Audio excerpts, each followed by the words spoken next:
Welcome back to First Things First. Dotun Atinkoye of ESPN dropped a massive profile on Joel Embiid. Lots to get into, including the fact that Embiid is not going to rush back to the court. Article writing, we're not going to push anything. For my whole career, I felt like we never took that approach. We don't have a timeline. Hopefully sooner rather than later. I don't know how they feel. The only thing I'd say is this is a business. It's all about results. If I come back early enough and I'm still not myself, guess what? You're not winning any games. Brew, your reaction to this timeline and the article overall. Well, the article overall was great. It was incredibly in-depth. And you got a good feel for Embiid. And really, came off very likable. Yes. You know, which he has to me. Like, I've always liked him from afar. And it's just sad and unfortunate because he just hasn't been able to be healthy. He's never played 70 games in a season. Like, never even hit 70. And the thing is, he's 31. Will be entering his 10th season playing, but his 13th season in the league. You don't get healthier at that point. Right. And so it's unfortunate because as great as he's been, there's no telling what he could have been had he just not had these health issues. And when I say health issues, it's the knee, the back, the face, the shoulder, the hip, the foot, the ankle, the foot. Like, he has had every injury you could imagine as a basketball player. And so, I mean, he is the greatest shooting center, like legitimate center ever. It used to be Patrick Ewing. Embiid is phenomenal in the mid-range. And so it's a bit sad that I'm glad, you think about guys like Greg Oden, and you're glad that we've seen what we have, that he's able to even play this much. But it's just unfortunate. But as far as the timetable, I'm over, to me, Joel Embiid is in the Kawhi Leonard class where I don't expect anything. Like, I honestly, I hate to even say this. I feel like he's going to play 30-something games, be great in those 30-something games. But that's about it. Like, I just don't expect anything anymore from him. It's not solely his fault. It's the injuries, but I don't think he'll get really healthy. For a moment, just talk about how at his apex great he really has been. And it's not like it's years ago. You know, I mean, it is literally a couple years ago. But, I mean, it's not like, you know what I mean, a lifetime ago. When he was drafted, the thought process was he is going to be a transformational defensive presence. And then by the time we got to his prime, he was breaking Shaquille O'Neal records for points per game in the modern era by a center. He averaged more than a point a minute for, you know what I mean, a stretch of time. He was a scoring champ and a 30-plus per game guy as a center, which really, since Shaq, we have not seen. And while being a great defensive player, maybe not quite the defensive player they thought he was going to be coming out of college, but he was 10x the offensive player they thought he was going to be. And obviously the story of his career has been injuries that have cost him games and then also nagging stuff that has prevented him, in my opinion, from being his best in the playoffs. Agreed. Right? Some of it might... Like, that's the question. Right. Is it a mental And I think it's... breakdown, we don't know, but I physical? think there's been a lot of physical stuff. Mix. So here's the question I have. Especially when he's talking about... I like that they're not going to push it. We've never seen... I shouldn't say never. Not to my recollection, and I tried to look it up. I spent probably more time than I should have today before the show trying to find a comp of this.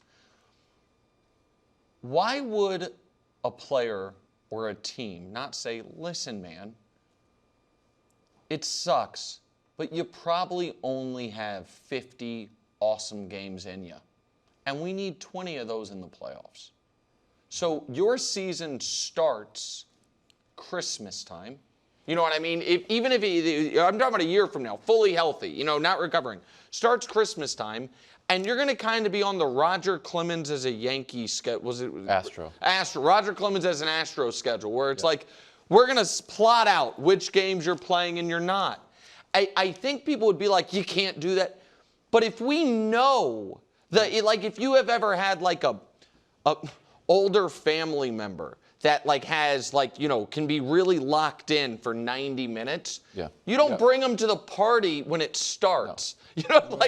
And so you recognize, hey, reality's the reality. We want to get the most out of it.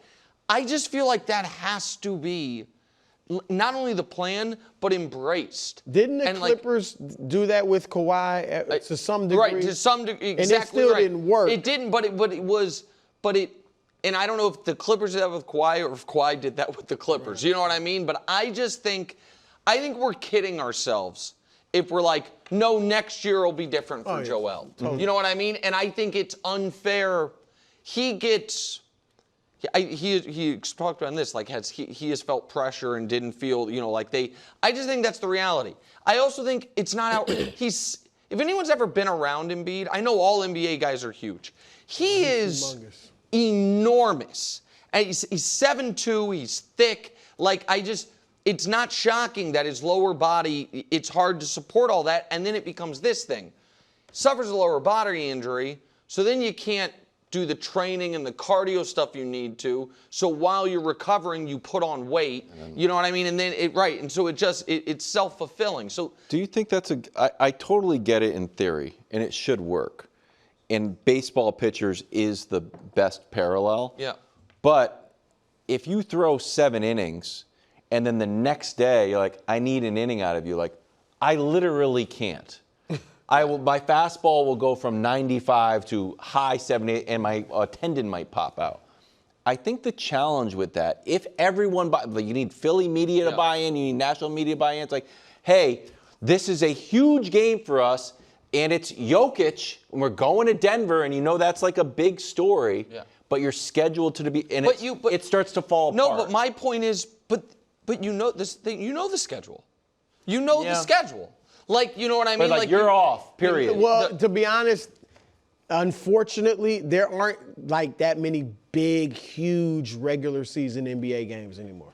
I think what Nick is saying, you play 25 regular season games and then hopefully 20 or more playoff games. It makes sense. Especially it's the only avenue now. To me, the downfalls are, one, the chemistry with your teammates. Yeah. All right, does that, Well, you coming in, stepping in, you can miss the playoffs, your seeding, your record. Yeah. And how good, like you said, would he gain weight while he's not playing? Even though he's working out, you're still not simulating basketball. But I just think, especially now that he has the league MVP, the career, the individual accomplishments he's got him. So he'd never make another All-Star team. He'd never make another All-NBA. Who cares? He'll never play enough games, probably. Right. Right. For All-Star he could, but All-NBA probably not. I just think that he won league MVP, and I know it was controversial, but it was deserving. And then he came back the next year and was better, and was averaging more than a point a minute. And so that guy is there. A healthy Joel Embiid, when we talk about the best players in the league, he was grandfathered in to that, you know what I mean? It was Giannis, Jokic, Embiid. You know what I mean? With Luka and Shea. So, I don't know. That's what I would do personally. Switch coast, head out to L.A., where Bradley Beal's agent is optimistic that we're going to see the best from Bradley, telling Shams, if you have Brad Beal on your team, you have to let him be Brad Beal. Otherwise, it doesn't make sense. So you're not getting the best version of him, bro. I understand. That's what I think is going to happen with the Clippers. No, I just inserted you into it. I understand that quote. I do. And I get now why Beal went to the Lakers. I said the other day. The Clippers. I'm sorry, the Clippers. I said the other day he should have gone to the Lakers. And my thinking was, you have no chance of winning a championship with the Clippers. Now, on paper, they're starting Harden, Beal, Kawhi, Zubac, and John Collins, Derek White Jr., whoever. That's a nice starting five. And then they got a little bit of depth. So, on paper, they're almost the team version of Embiid to me. I just don't think it's going to work out in the playoffs, largely because of Kawhi. I just don't think you can count on him in the playoffs. So I think they have essentially zero chance of winning the West. Lakers, I think you would have had a better chance for that. But to be Brad Beal, Lakers, he is the fourth option at best. Yes. He might be the fifth or 6 options. Like, he would probably come off the bench. And so I just think, if he wants to shine individually, that might be a better move. But I do think Milwaukee is a place you would have had a better shot, maybe winning the East, and you could have been Brad Beal. Like, they would have needed you to score. The weird thing about Milwaukee that people forget, it's not in Los Angeles. The weird thing about Milwaukee is it's in Milwaukee. Because if it was strictly, do you agree if it was strictly, I want to cook, and win, and potentially win Milwaukee. That's right. And here's the thing. I don't know if that's going to be the starting lineup, Brew. Because last year the Clippers were a great defensive team, and a lot of that was Chris Dunn. Yeah. And I know Ty Lue, you know what I mean? And if it were 2K, and you don't have to worry about the personalities, be like, Brad Beal giving us a scoring punch off the bench, you know what I mean? Running the bench unit, you know what I mean? Those things, that to me makes a lot more sense, and that way I don't have a Beal-Harden backcourt that defensively is really like, you know what and so I'd rather start Dunn. I might have Beal and John Collins both come off the bench. You know what I mean? Like, but that quote doesn't lend to that would be okay. And so I think that people talk about players that get bought out and very often do that, and I've done it. At $50 million is no good, but at $5 million is a bargain. Yes and no, because often you're getting bought out for some other reasons as well. And like Brad Beal, it also was, he, to my eye, did not care last year. And was, you know what I mean? There couldn't be Brad Beal. Right, and so, and it seemed, right, they weren't winning, he couldn't be himself, he didn't like the coach, and was just like punted the year. I worry about that for any team that brings him in. I think Golden State would have been a better place, too. Milwaukee or Golden State, I think, would have been a better option. Golden State's interesting. Right? Because he would have got his shot. Yes. I mean, Golden State, I hadn't thought about them as a fit.